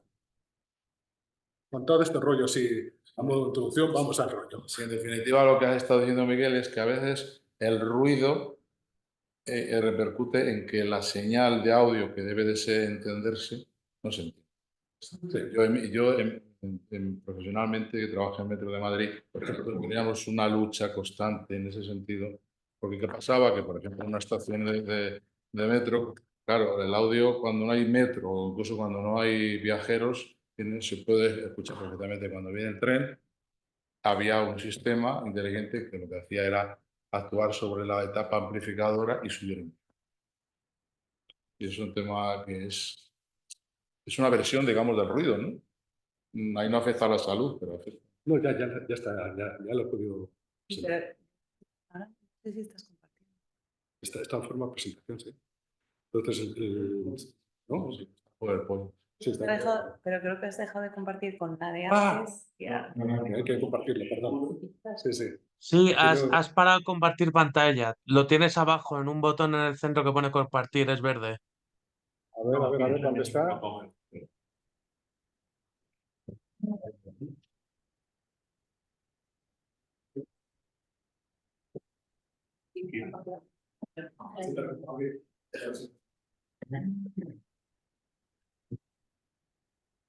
Bueno, porque en la función anterior, una de las cosas que sí quería comentar es que el oído responde de forma logarítmica. O sea, y entonces muchas veces el aumentar, duplicar potencia significa 3 decibelios más. Si hablas en presión sonora, como es presión sonora al cuadrado, es 6 decibelios. Duplicar presión sonora con 6 decibelios más. Entonces, aquí hay una tabla. Es un poquitín el nivel, va a hacer una tabla de decibelios ya ponderados, porque el oído también hay que ponderarlo, porque tienes un filtro que tiene ciertas frecuencias, las amplifica y otras no las amplifica, y entonces aquí tenemos los niveles de señal, bueno, los niveles de intensidad en función del ruido generado. Hay muchas clases de ruido generado por tráfico, por espectáculos, por ferrocarriles, por el transporte, y todos ellos afectan a la salud. Aquí he puesto los principales. Ayúdame cuando tú quieras comentar algo. Sí, no te preocupes. Sí, Tráfico rodado, obras, ferrocarriles y luego los del propio ocio, ¿no? Lo que te quería comentar al respecto, comparado con la contaminación lumínica, es que, claro, la contaminación lumínica, la transmisión es la velocidad de la luz instantánea de efectos nuestros. Sin embargo, el sonido tiene una velocidad de transmisión de 340 metros por segundo, depende del medio, pero también tiene otra cosa que es favorable, es que tiene una atenuación de 6 decibelios al duplicar la distancia al elemento radiante. Eso es una ventaja, combatir la contaminación acústica. 6 decibelios, digamos, en lugares abiertos. Si estamos en un túnel y llega un momento que el rebotes en la pared, que es un concepto que se llama distancia crítica, ya se mantiene constante. Ya no creces 6 decibelios. En espacio abierto sí que tienes, si duplicas distancia, duplicas 6, restas 6 decibelios, digamos, al ruido. Pero aún así,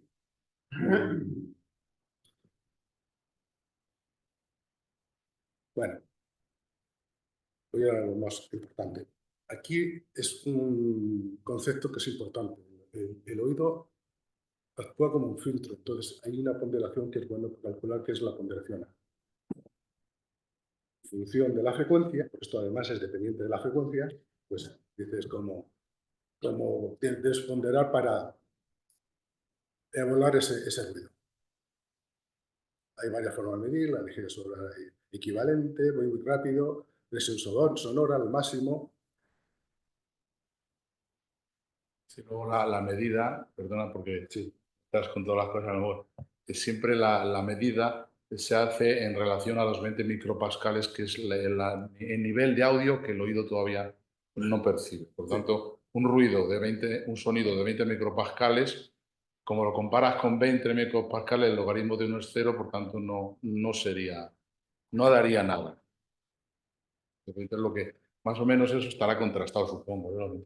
Sí, entonces es lo que dependerá de la persona al también. final, claro. Es digamos, la escala de decibelios es una escala de logaritmos, que es como funciona el oído, por eso el oído humano, por eso tienes que todo el rato pasar a decibelios para saber de lo que estás hablando.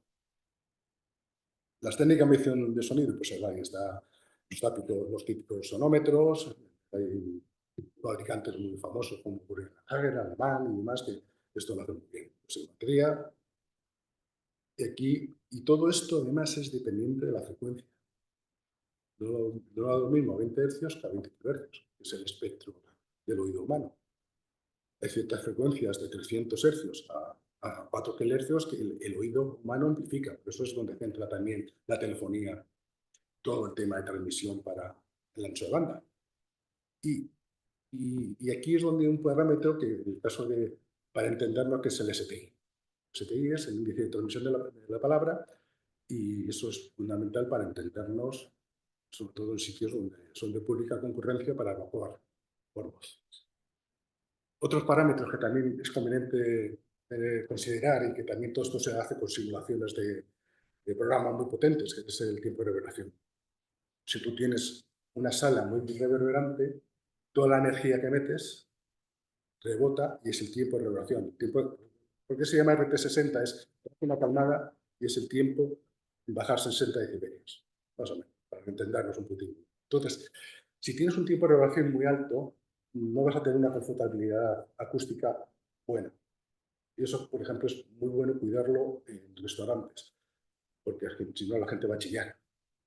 Y si tienes un sitio donde no tienes un tratamiento acústico bueno, como era IFEMA antes, no sé si habéis fijado que el techo tiene, digamos, un tema que es fibra de vidrio con un velo negro. Eso se metió porque, primero, a nivel de incendios, porque para que el humo no se traslade por todo el pabellón y salgas por los exutorios y puedes hacer una sectorización con incendios. Pero la segunda razón es para poder hablar allí y no estar siando, porque un pabellón como el 10 tiene 120 metros de largo por 90 de ancho. O sea, estamos hablando de campos de fútbol y tienes 14,50 de altura. Tipo de vibración proporciona el volumen y si no pones esa opción, hay ni Dios que se entienda. Eso mismo se tendría que hacer a nivel pequeño en un restaurante.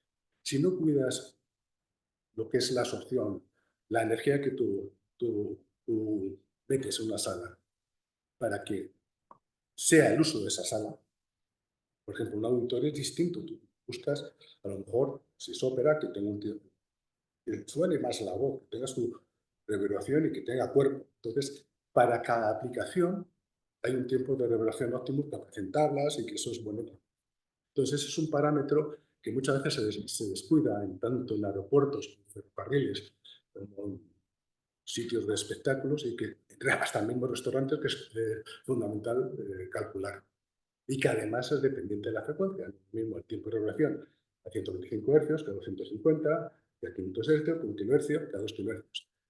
Es bueno calcularlo por lo menos por una octava, si no por un tercio de octava, esa curva. Y eso te lo hacen, digamos, programas ya bastante... Es una formuleja fácil, pero si quieres ya calcular en tijera la palabra a partir de ahí, es bueno emplear programas potentes que hay en el mercado.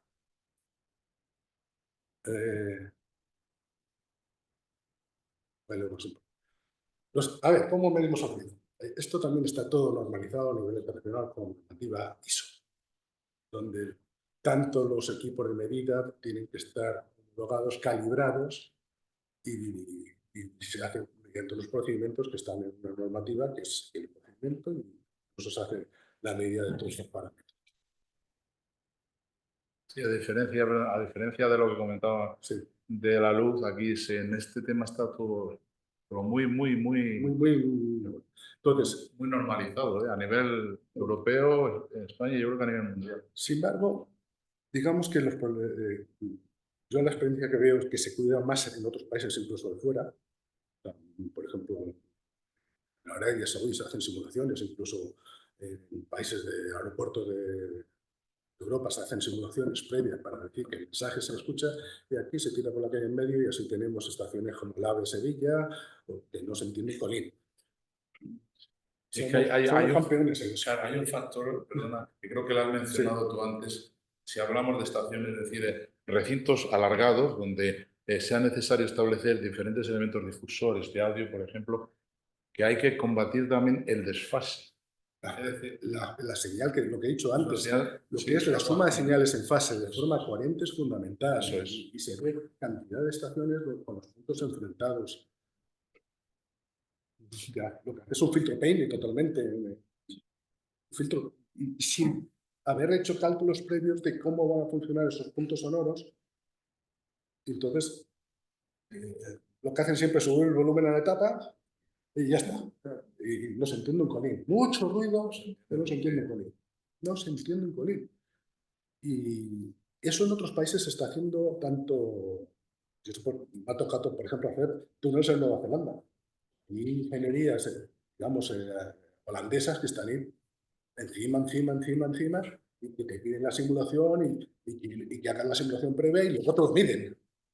Pero, Miguel, tú has Sí. participado en proyectos que yo te conozco de Metro de Madrid, de algunas que tú has dirigido obras allí, y en Metro de Madrid sí que se hacía, sí que se controlaba el tema de contrastar, es decir, pensar la diferencia de fases para que en todos los puntos, a lo largo de un andén, la inteligibilidad sea correcta. Ahora Eso ya se hacía hace tiempo. O sea, ha mejorado muchísimo, sobre todo el tema de andenes con los line arrays.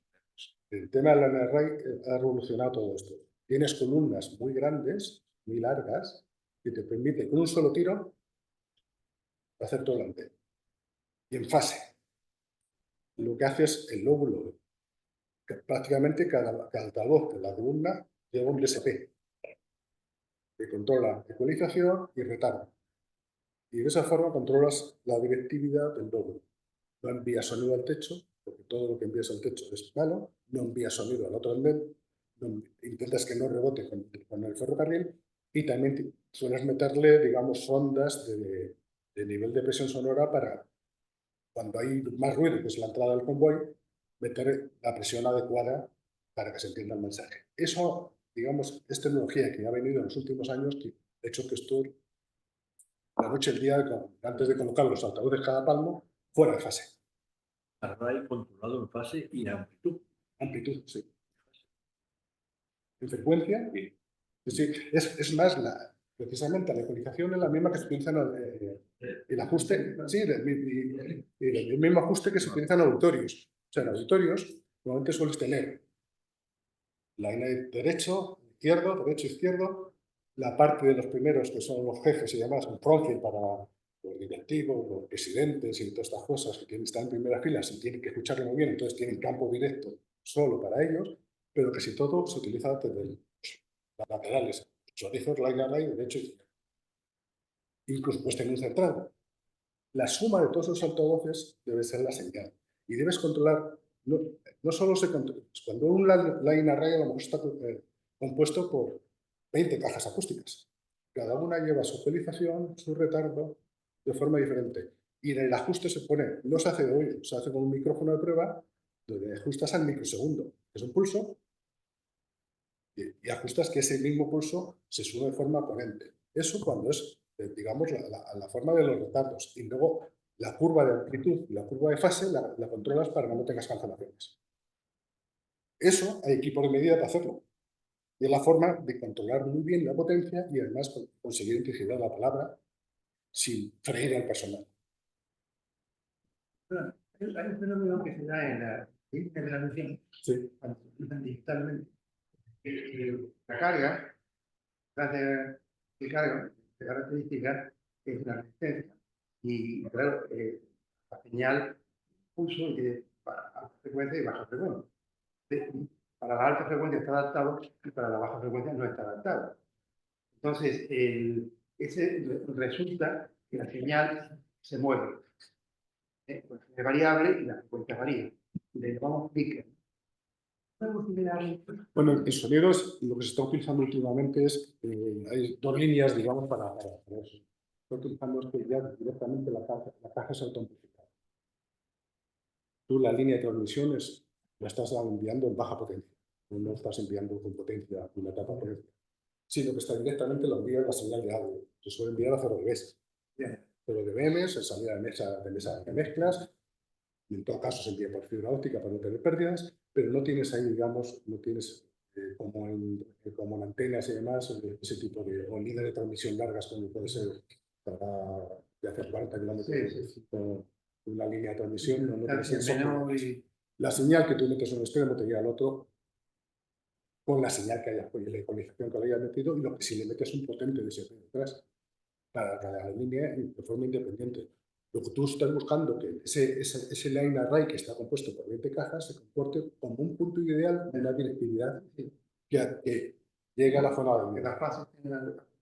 Entonces, lo que haces es precisamente que un error, vamos, es algo que ocurre muchas veces, que a lo mejor están contrafases los graves. Entonces, en lugar de no se mueven los graves, porque los tienes a 180 grados. Entonces, en el momento que lo pones, le das el botón de poner, como sientes, te tiembla el dedo del pie, y es porque estaba mal ajustado. Todo eso ya hay tecnología con DSP que a cada línea le da la señal que sea adecuada para hacer el punto sonoro, digamos, ideal, correspondiente a la imagen de toda la red. Entonces, lo que se hace en el ajuste es considerar toda la suma de señales. Lo entendemos bien porque es que se parece mucho a las líneas. Sí, lo bueno que tiene quizás que hay mucho equipo de medida, no se ajusta ya de oído. Digamos, hay muchos equipos con micrófonos ya, digamos, de instrumentación que te permite hacer ese ajuste bien, metiendo ruido blanco, metiendo ruido rosa, metiendo pulsos, todo esto. Y luego ya haciendo todo el barrido en todo el espectro. Siempre digo que todos cantamos bien en la ducha. Y bueno, entonces, ¿cómo medir esto? Pues esto ya hay estándares, que esto es pues, irte a los estándares y leértelos y aplicarlos, no tiene más. ¿Cómo se mide? Y entonces aquí equipos, pues ya fabricantes que están especificados, están exclusivamente dedicados a esta instrumentación, que es la que te ayuda no solo a ajustar equipos de sonido, sino también a medir niveles de...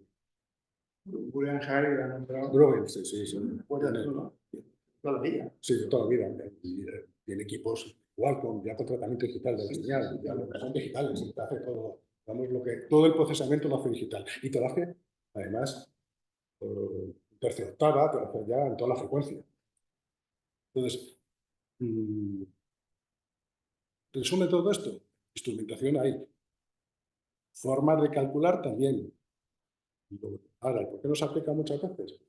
Y más en España, eso es otro tema. No sé si hay mucha gente que sabe hacerlo. También es cierto, y sobre todo, yo lo que veo es como una gran desconocida.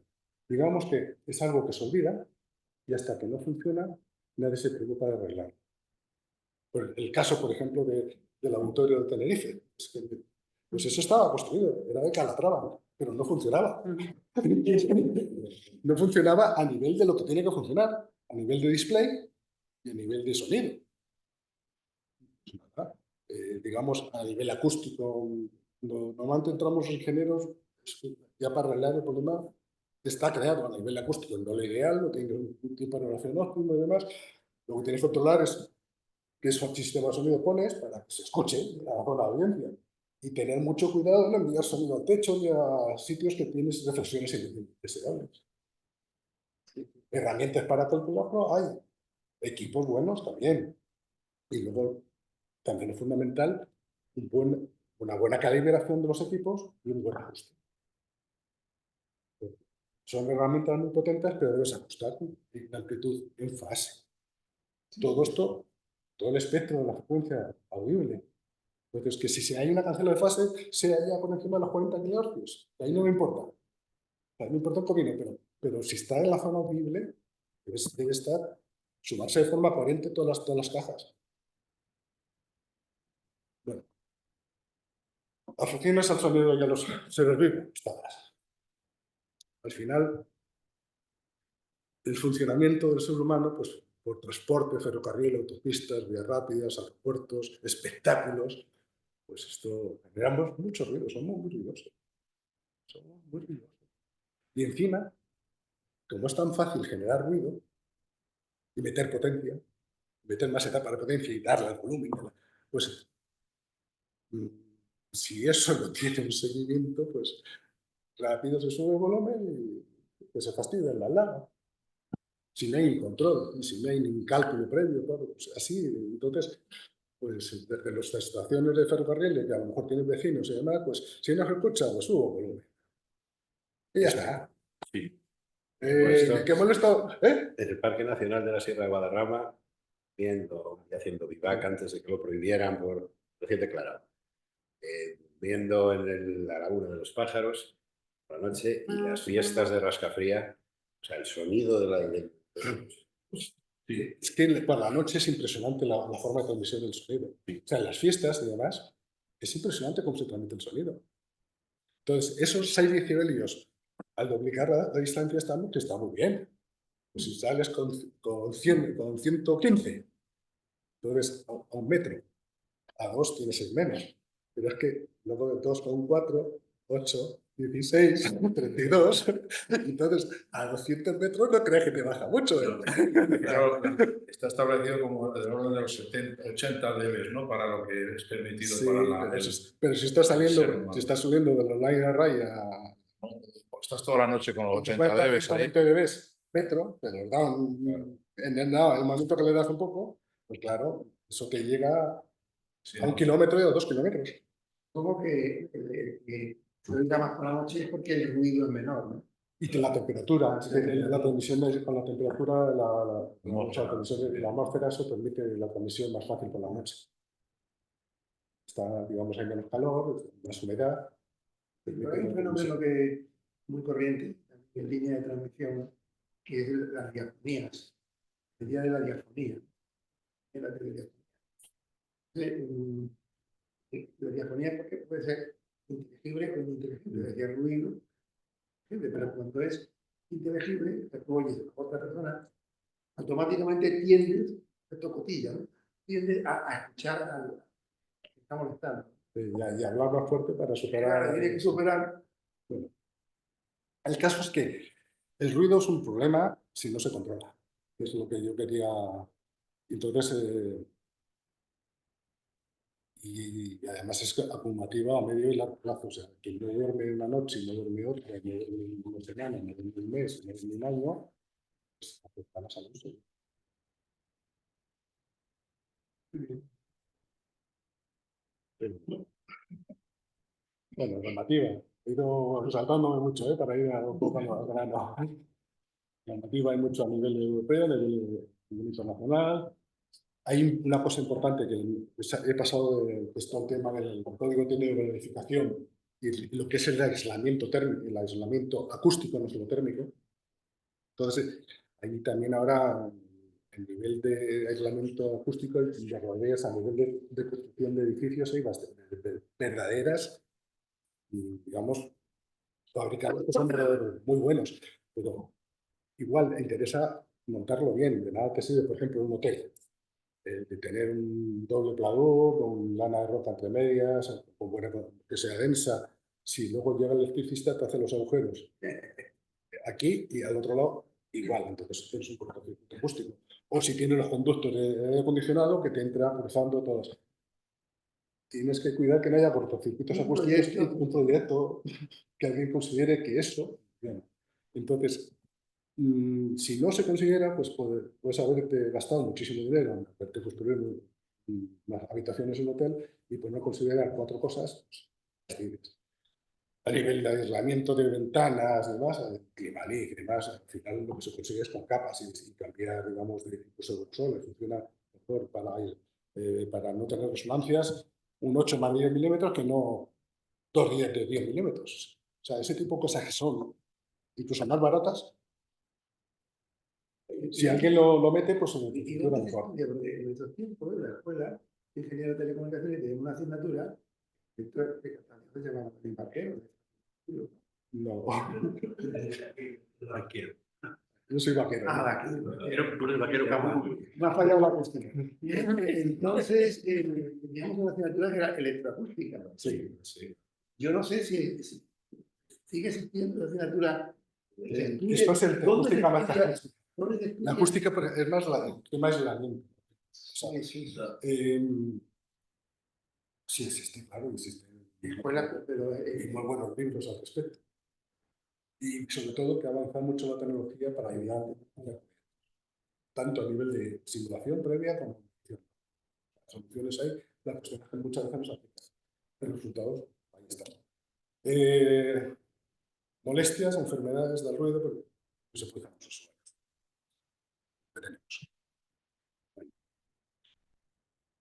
Calibración, voy a pasar rápido. Bueno, y lo contaba los documentos básicos del código técnico, el DHR, que es como se permite saber el aislamiento, sobre todo cómo se hace en la construcción de la edificación del ruido exterior. Hay varios tipos de ruido, pero no he entrado de impacto, etcétera, pero vamos. Hay una ley que está del ruido que está en el código técnico de la edificación. Sí, la cuestión de todo este tipo de que hay mucha ley, pero luego nadie verifica que se cumple. Tanto a nivel de edificación como ordenación del territorio y planeamiento urbanístico.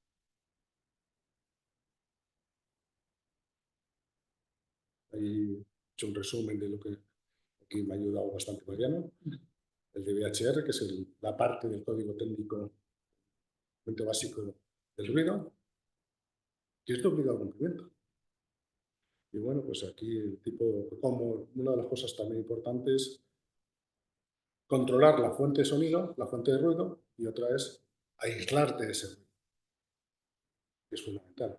¿Cómo construir para aislarte de eso? De nada.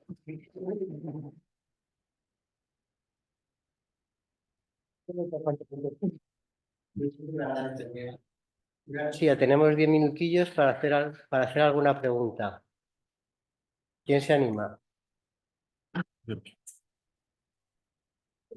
¿Tienes acceso a ellas?